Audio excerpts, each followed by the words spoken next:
Alors l'espérance, c'est un thème qui vient à pic, juste avant Noël, juste avant le moment où nous allons faire mémoire de cette naissance de notre Sauveur. Espérer, j'ai peut-être eu un aperçu de ce que voulait vraiment dire ce mot, parce que espérer, c'est pas simplement espérer que ça aille mieux demain. Je me rappelle, c'était en 2015 et 2016, j'ai eu la chance d'aller dans un pays qui était en guerre, c'était l'Irak.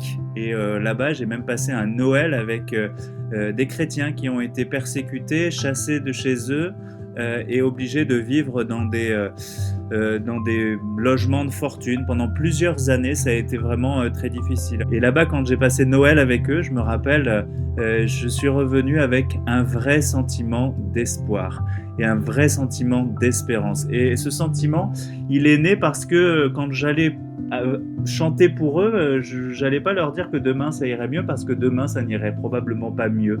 Mais en tout cas, je sais qu'ils avaient une foi qui m'a complètement bouleversé. Et l'espérance, ça va toujours avec la foi et l'amour que l'on a les uns pour les autres. Et je pense que c'est cette foi et cet amour qui m'a fait comprendre qu'ensemble on pouvait espérer, parce qu'on était des frères, parce qu'on se soutenait dans un moment extrêmement difficile que nous, en France, on a du mal à connaître et à comprendre. Mais j'avoue que ça a été un moment très très fort de ma vie.